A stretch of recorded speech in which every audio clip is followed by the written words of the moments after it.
tuning in today, everyone. I just want to let you know my book is out and available on Amazon and Barnes & Noble. The name is Parents, Our Greatest Teachers. And now, back to our episode. Hello, everyone. This is your host, Alex Valguth, and this is Leap of Health. And today I'm super excited. We have Dr. Alissa Kuizinas. She's a board-certified podiatrist who is passionate about movement. She uses an integrative approach to treat foot and ankle pathologies by focusing on the underlying causes of the foot rather than only treating the symptoms. So I love this topic, especially because I am a dancer, and I mean, we all have feet. Yes. So I'm sure this podcast is for everyone that's listening. Obviously, there might be a couple of you guys that have like injuries or not have one or both, but it's always good to know how our body works, because I think we separate things from like, oh, I'm just gonna treat my hand and it's separate from my arm and things like that. So before we dive into this whole topic, tell us a little bit about yourself and how do you find this love for foot? Yeah, absolutely. So thank you so much for having me on. I'm a podiatrist. I was trained in very kind of traditional, podiatry school, and I did a 3-year surgical residency. So I went down, the very standard track for podiatry. And what I found was that, basically what you just said, right, is that we really treat symptoms and we really don't look further and try to figure out what's going on and what's causing the problem. And I think this can be applied to a lot of medical specialties, but it really was super obvious for feet because, people don't really think about their feet until they have a problem. And then it's like, what is that quick solution, right? We want to figure out how to fix it. Most of the time it's really not, the actual pain is not really where the problem's coming from. Mm-hmm. And so when we focus on that pain too heavily, we're really missing the big picture, and we're missing an opportunity to really get to know our bodies and actually, make some improvements there that could really help us. So that really kind of shifted the way that I saw, the way that I practiced. And I basically tried to kind of evolve the way that I was doing podiatry and treating patients and really figure out a way to actually get to the root of their issues. Awesome. Yeah, I think, as you say, we miss a lot of the actual what's really happening to our bodies. Yeah. Sometimes it could be, I'm not an expert on foot, but I know a little bit about my body. I'm a massage therapist too. I'm a dancer. So I know a lot of the things that I suffer on my foot. It's because sometimes posture or the way I carry my weight as I'm dancing and things like that. What are some of the main things people come to you? Like, what are the most popular, I guess, issues that people have and that they could be fixed with like certain things that you do? Yeah, absolutely. So probably the big, most common ones would be number one, bunions. I think many people are concerned about their bunions. Yes. Okay. So a lot of people will come with questions or wanting to figure out, what they can do. Plantar fasciitis or heel pain is another huge one. And that's so common. And I think almost everybody either has had it or knows somebody that's had it. So there's all these kind of things going around and people will talk about what works for them. And, it's just an interesting one because it's so multifactorial and there's so many kind of myths about it, but it's so prevalent. So it's a really big one. And then, I would say certain kind of sports injuries, things like Achilles tendonitis, stress fractures, things like that, where people have been maybe overusing their bodies or maybe they're just, athletes and things like that. And they're developing these sort of overuse syndromes. So those are probably 3 of the biggest ones that I see on a regular basis. Nice. For the bunions, is that usually caused by tight shoes? Yeah, so that's a really good question. And a lot of people try to figure that out. And one of the big things that I teach people is that our shoes really do have a lot to do with the way that our feet are functioning. Yeah. And bunions, definitely. I mean, we definitely have a high correlation between the shape of the shoes that we're, kind of wearing, and then, the bunions that we're developing. And it's certainly not the only cause. I think a lot of times people assume that they only have a bunion because they've worn high heels for a long time, or they wore the wrong shoes, Right. and that's definitely not true. So you should never think that like you did something wrong and you just wore the wrong shoes and that's why you have a bunion. It's certainly not the case. But if we kind of took shoes out of the equation and we actually had shoes that really fit our feet well and weren't kind of messing with our mechanics, we wouldn't have as many bunions. So our bodies would actually figure out a way to be stable and not develop that bunion if we weren't kind of forcing our feet into these narrow, pointy shoes that really put way too much pressure on that area. So yeah, they do play a huge role. I know I've seen online, sometimes they have these like yoga socks that they claim to help bunions. Is there something like that that helps the bunions, or do you have to have surgery for them? How do you go about like bunions? Yeah. So bunions kind of, there's kind of a spectrum when we look at bunions. Okay. There definitely are a lot of products out there that kind of help and at least claim to help. I think socks can be one of them. I've seen, some of the socks with like the little things in between. Yeah. And that's really fine. I mean, I have nothing, no problem with people using those. I'm a big proponent of like toe spacers. So they're kind of like silicone little Yes. toe inner spacers. Yeah. And those actually work really well. There's a lot of actual evidence that those do help. And so those are really great, whether you have a bunion or not, but there are studies that show that they do help with bunions and actually alleviating pain and sometimes making the bunion better, like actually moving the toe over. So yeah, some of those things can work. But I think the bigger thing is to really take a look at what's causing the bunion. So this is where I usually, get people's attention because they don't realize that there's actually more of an underlying cause than just the toe kind of being pushed over. And so if we start to look sort of a little bit closer up their body, sometimes we can pinpoint where that's coming from. So some people may be coming from sort of the back part of their foot or their rear foot, maybe pronating a lot, or they may have some ligamentous laxity. So kind of their ligaments aren't holding the bones in as well as they could. For many people, it's actually coming from their hips and their pelvis. And so that's something we can kind of target, which is really cool. So it's very individualized. There isn't really like a one size fits all, here's how to fix your bunion, which many people are kind of looking for when you're looking on the internet. But if you really kind of get to know your body and you look at things carefully, you can actually kind of figure out what is really the impetus or the force behind that bunion, and then you can kind of go ahead and fix that. Not every bunion, certainly is going to be able to be kind of completely reversed with just exercises, but for so many people that have sort of a mild bunion, which is really what I would see in my office a lot, right? These kind of earlier stages, people just being really worried about them, concerned that they're going to turn into their grandmother's foot. A lot of those bunions we can actually fix with exercise, which is really, really cool. That's awesome. And I like that you have this approach instead of going for like a procedure or whatever, like something major to do to your feet. So is exercise like a good thing to just for like everyone should be? Because I know we kind of like always forget about our feet. I mean, unless you're a dancer, I think as a dancer, we do a lot of exercise because we use them to what we do. But I think in general, people, thinks about their abs or their back or whatever, but not their feet. What are some of the things that you recommend for like, just, I guess, everyone?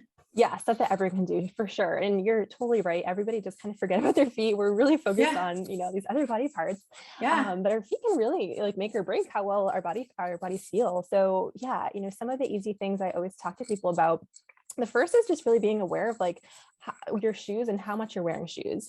And a lot of people are even told like really they should never take their shoes off or they should really always be wearing them. And this is just like really, really wrong. So I always tell people the first thing is take your shoes off, right? Get used to your feet, like get aware of where they are. a great way to do this, even if you don't want to ever go barefoot like outside, but you can just go barefoot around your house. And it's amazing how many people don't ever do that. And so they Yeah. really lose a ton of strength in the foot muscles. And we have all these like really small, cool muscles on the bottom of our feet, kind of like our core, our abdominal core. Yeah. And they actually really respond to just even being barefoot. So that's kind of like the number one thing, is just, if you haven't done anything before for your feet before, just kind of start playing around with being barefoot more often. The second thing is that you can start really kind of playing around with textures. So our feet are actually really designed to like walking on different surfaces. And of course, in our modern world, we're kind of on pavement all the time and really just hard, flat surfaces. Yeah. So if you can start to incorporate some texture and maybe, getting your feet onto different surfaces, that even in itself, without even getting to the exercises yet, those two things will actually help strengthen your feet. So those are really just kind of easy, simple ones you can integrate into your life. And then if you really want to start doing some exercises, there are many that are helpful. And, some of the basic ones that I usually start people with are something called short foot, which is basically like a contraction. It's kind of like when you're contracting your abdominal muscles, you're not really moving a joint, but you're just kind of activating these small muscles on your foot. And so you can think about short foot as sort of bringing the ball of your foot closer to your heel. So you're going to make this really small movement, and you're going to be just slightly shortening your foot. And as you do that, you're going to start to feel these small muscles that have probably been asleep for a really long time, and then we can kind of wake them up, and they start to really help to stabilize our feet, prevent plantar fasciitis, prevent all these other issues that we get. And so that's a really great easy one. And then another really easy one that I like to teach people is just to work on your balance. So standing on one leg while you're barefoot. You can do it while you brush your teeth. I love to do it in the morning. Like I'll stand on one foot while I brush my teeth and then switch sides. And you'll be amazed at how quickly your foot strength gets better and your balance gets better just by working on that. So some of these really simple things are great to start with. That's amazing. I mean, what you just said, like you really make me think like, oh my God, it's true.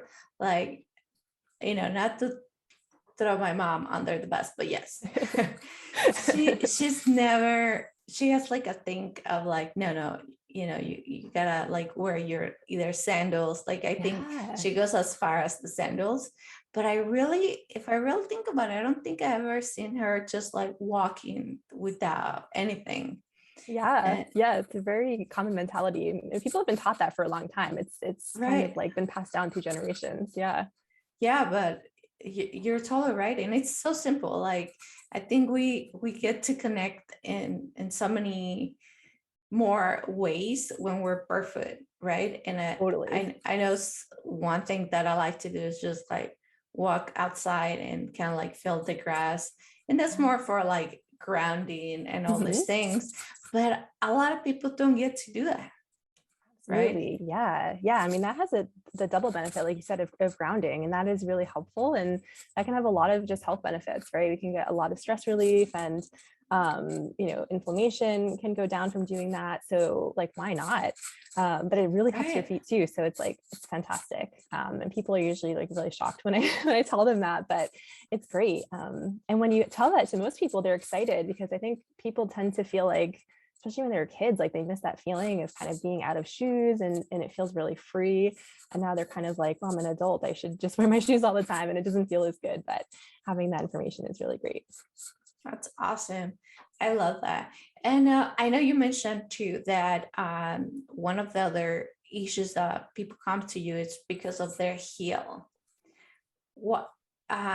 Why is this so common, and what is people doing so much that they're causing this pain in the heel? Wow.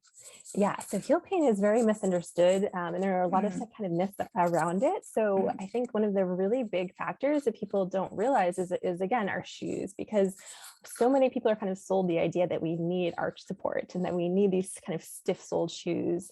And if you look at kind of shoes that you can buy at the store, probably 90% of them are going to have an elevated heel. So they're already putting your foot in a weird position that it's not supposed to work in. They have these kind of elevated toes, right? So the toe of the shoe actually comes up, and that really puts the tissue on the bottom of your foot in a bad position. So it doesn't allow the plantar fascia, which is your long ligament down there, to do its job as you walk. Normally you get this kind of back and forth with your plantar fascia where it will help you to store energy and release energy as you walk. With most shoes, we're kind of just taking that out of the equation.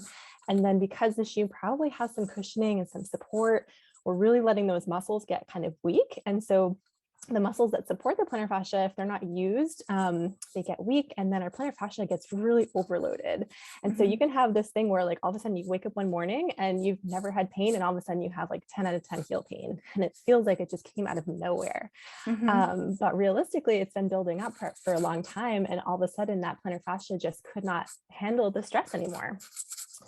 So that's really how it kind of happens for a lot of people. And then typically people will assume is that, okay, now I need some arch support, you know, I need an orthotic, I need something to put in there to fix this. And that's actually fine to do. Like what, you know, when you're in 10 out of 10 pain, it's totally fine to wear an orthotic. That's going to help.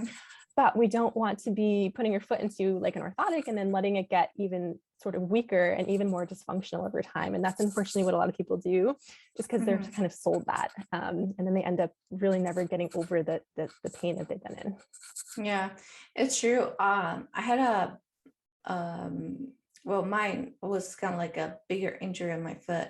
And then I ended up wearing orthotics for a while because it felt good. Yeah. But then it happened what you just said, like my feet felt like weak as I started to dance again. And so I stopped wearing them and started like more, you know, stretching or straining my feet a little bit more, and it started feeling better. Now I don't wear them. But yeah, it just makes sense. Yeah, So that's so awesome. is orthotics, do you think, just like a little quick help, or do people need to wear them like forever? Yeah, so great question. For me, they're just a kind of a quick help, right? They're great when they're needed, and they can be really good in that acute phase, because when when your tissue is really aggravated, it's great to rest it. You know, any part of your body you're going to rest when it's injured. But no other part of your body would you consider, kind of casting forever, right? You're not going to keep your arm in a cast after it's healed, right? You know that an arm would be very dysfunctional. So that's kind of what we do with orthotics. We kind of put them in forever. We say wear these forever, and then we really get these problems down the road, like you said, where your feet kind of feel weak. They're not really doing what they're supposed to.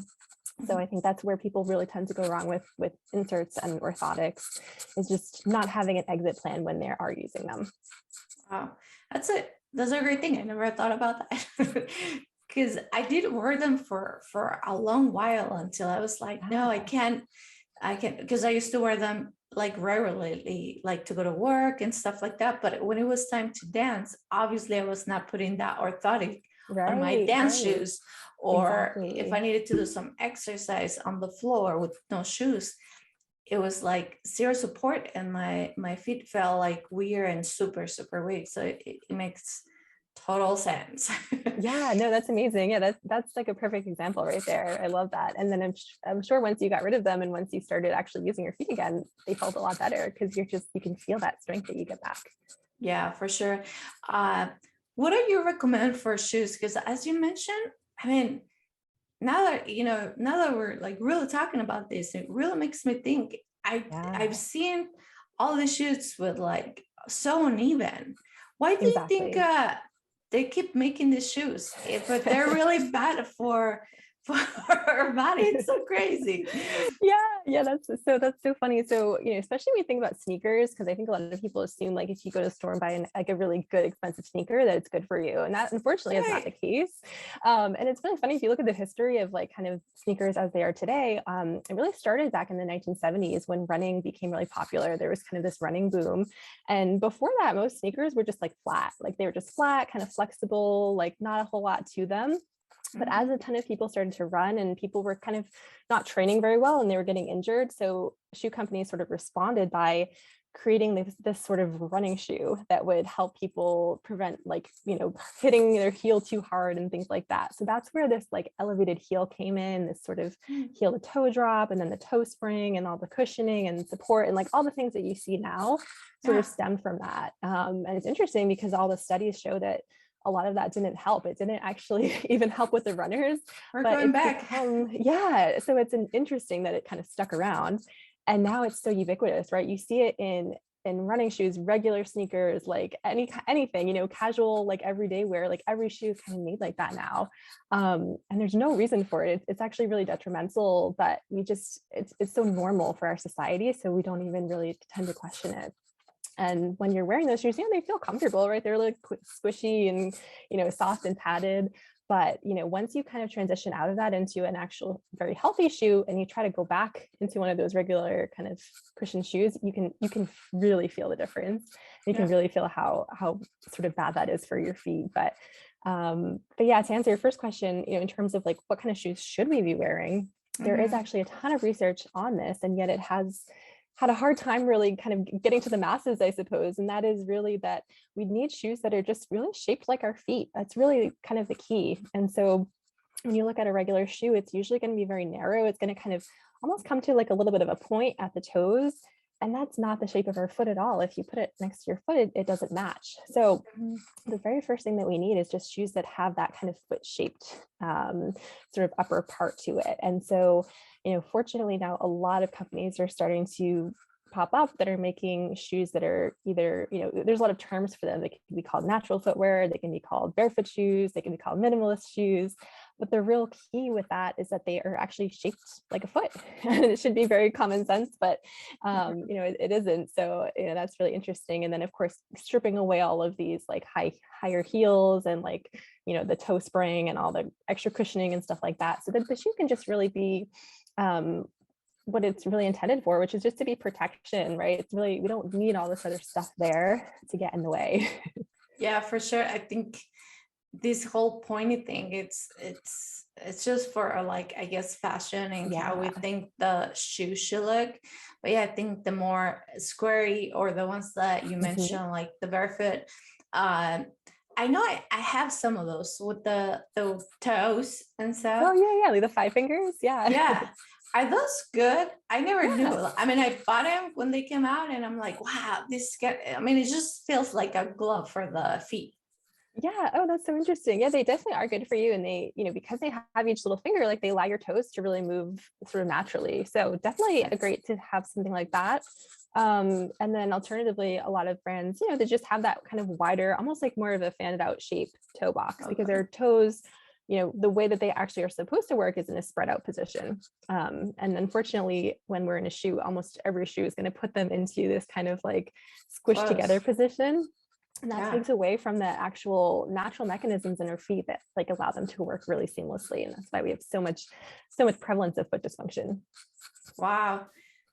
My goodness.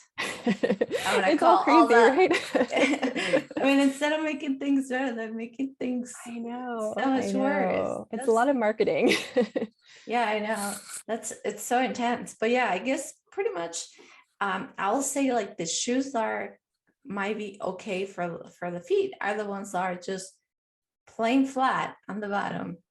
And I guess we've been so used to feel this cushion that when we try those, we're always like, no, but this feels stiff, or this, right? This somehow exactly. You have that initial reaction.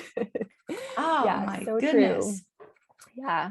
And that's the other interesting thing about our feet is that they really accommodate to what we put them in. So one would kind of assume that if like pointy shoes were really bad for you, your feet would feel like so uncomfortable in them, but we really don't, because our feet are kind of like, they're very smart and they're kind of going to shut off some of the nerves, and they're going to feel like, okay, we're going to get into this shape now. And so they'll kind of like take on the shape of the shoe. And, you know, after enough time in a pointy shoe, they'll feel okay in there. So you won't even really be aware that they're doing that much harm until you finally get out and realize, oh, wow, that was really not good what I was doing. Yeah.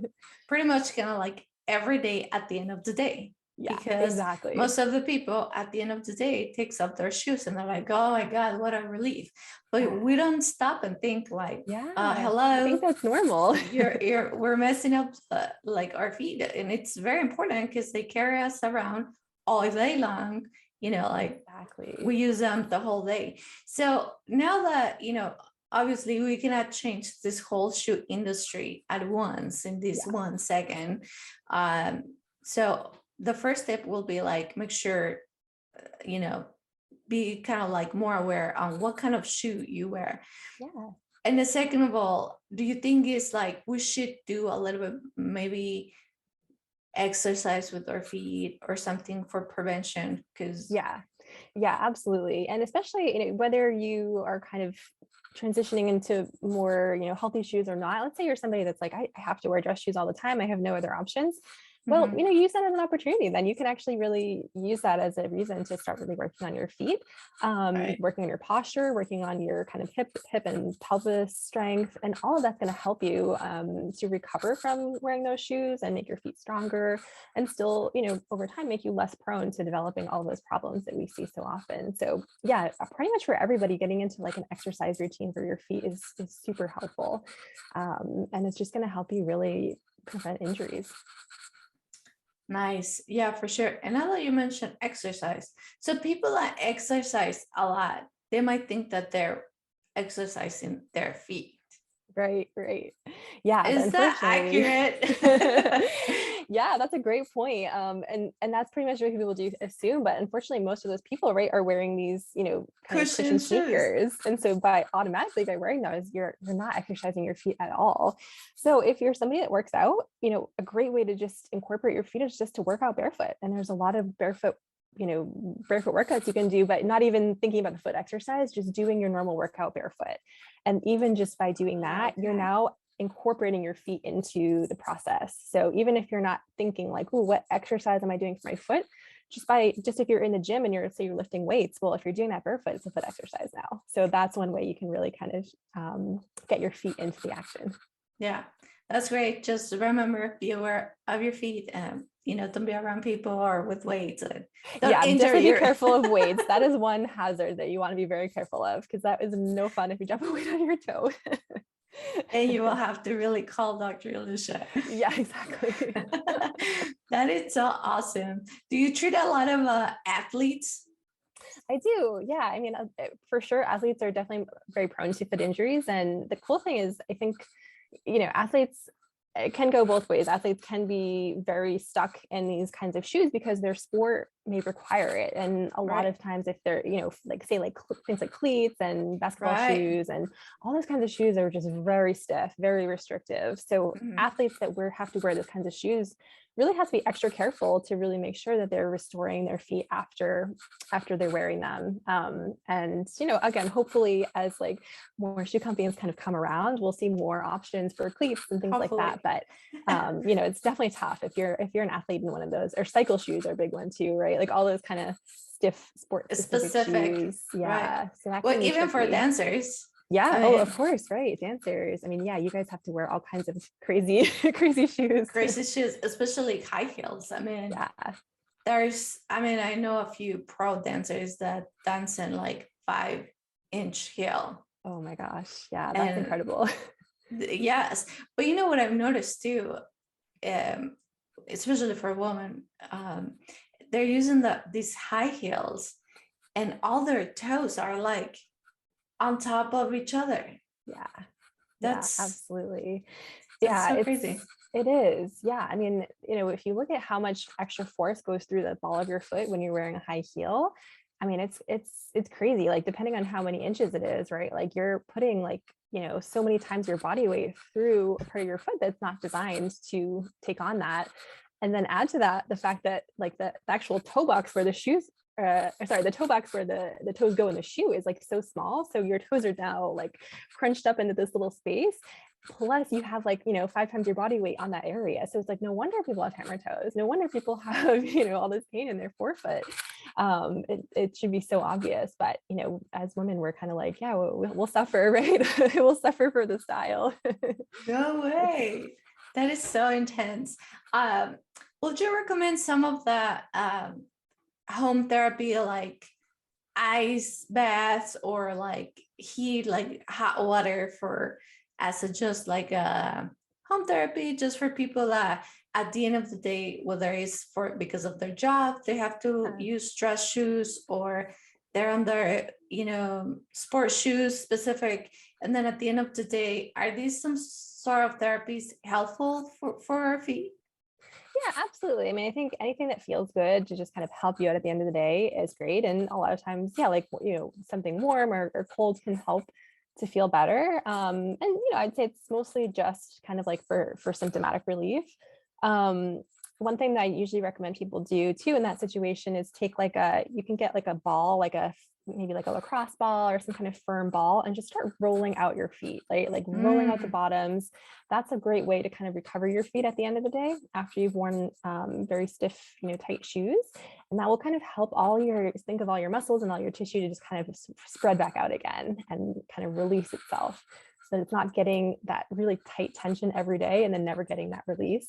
So just doing a nice kind of foot release at the end of the day with a ball is another great way to kind of just feel better, and it'll feel good after you've done it. Nice. I love that. Actually, I do that one here and there when my feet is like beat. Definitely, I have a tennis ball and I roll I have one like under my feet. desk all the time. Yes, I'm always rolling. It's a great way, yeah, for sure. And what do you recommend massage? Like, it's so popular now to do like reflexology and things like that for the feet.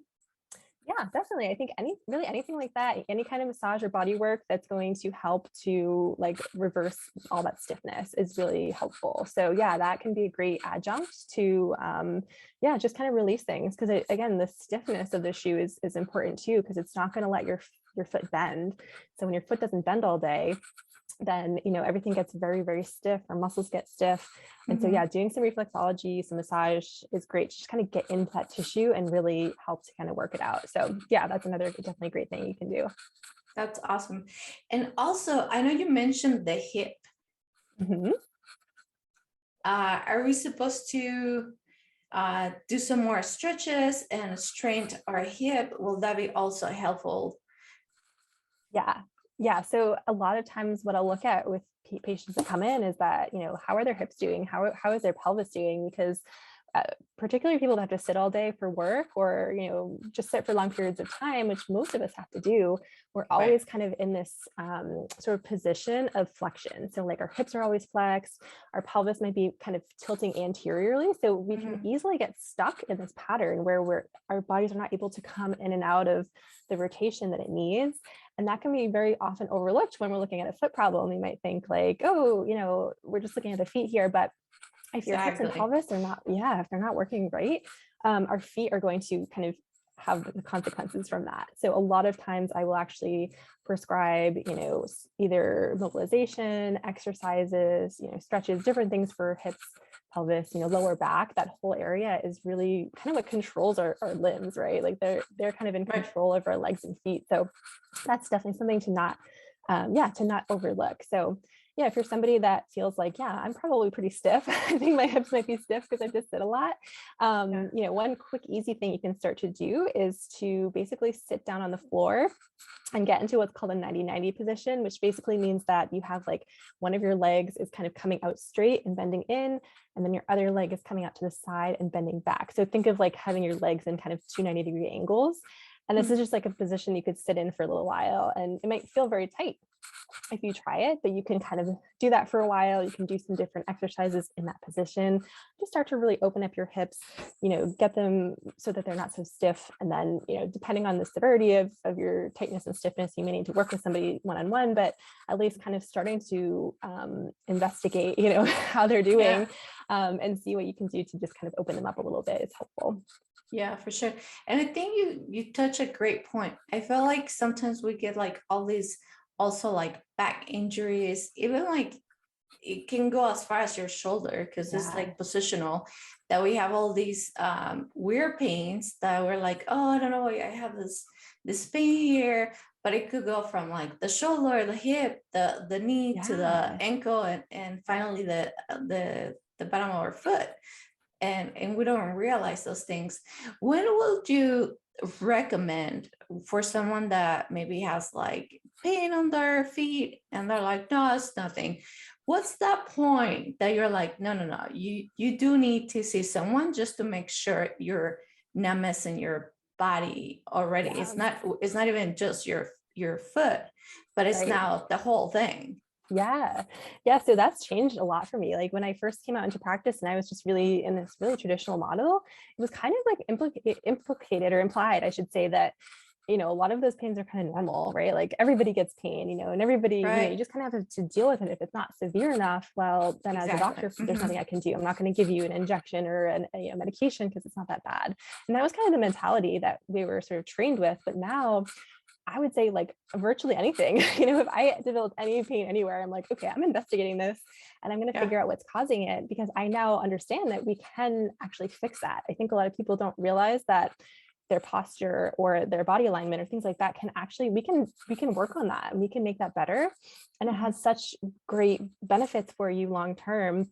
Whereas before I would kind of see somebody and think like, yeah, there's probably not a lot we can do for that, right? We probably can't, even though their pelvis is maybe a little bit misaligned or their hips are stiff, I don't know that there's a whole lot we can do, but that's really far from the truth. So yeah, I would say virtually anything. If you're feeling off, if you're feeling pain somewhere, go ahead and check it out. And I don't think you should have to go and have any major intervention done, but it is a sort of an invitation from your body to say like, okay, let's take a look at, what's going on here. And it might be something totally seemingly unrelated that's causing it. And it might be something where, maybe you need a hip exercise or you need, something like that. So I think it's very cool. And I think it's more empowering because you are not facing like, not something scary where you're gonna have to go in and you're gonna be told you need surgery. It's okay, let's just kind of investigate this and figure out what might be causing it. Yeah, for sure. And it's just a great point that you're saying it, because I think we wait until our feet it's like falling off. Yeah. Like, okay, Oh yeah. now I cannot move it. Now I'm gonna go to the doctor. But I think we should change a little bit of how we think about pain. Yes. Whoever is listening, you need to hear this. Pain is not normal.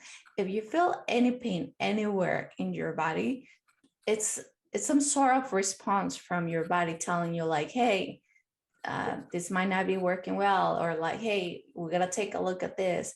And it's not for you to be at the doctor every like week or every other week, but I'm saying, pain is not normal. And, sometimes it's better to just go with a professional and check it out. And just, if it's nothing, then it's nothing. It might be just a quick exercise or whatever it is.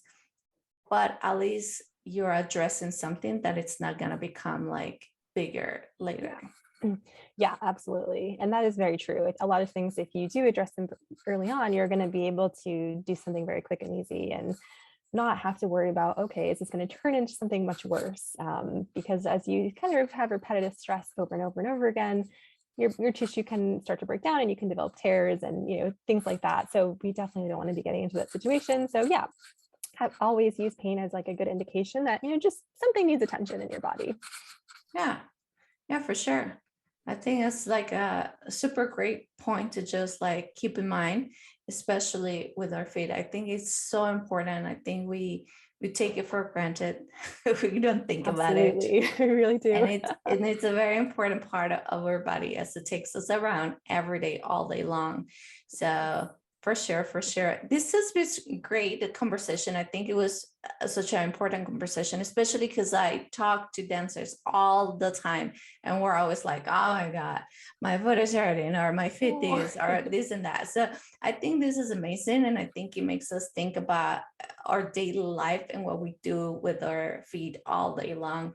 Is there any other tip that you would like to tell us or anything else before we go? Yeah, I mean, I think just to kind of reiterate that, like, it is really an exploration. And just, if you're kind of new to this and you're thinking like, oh, I've never really done anything for my feet, just like I said earlier, just get to know them, right? Take your shoes off, just kind of feel what they feel like. Another kind of fun thing you can try is like moving all your toes individually. And a lot of times people will try that and realize like they can't move any of their toes and they're really shocked.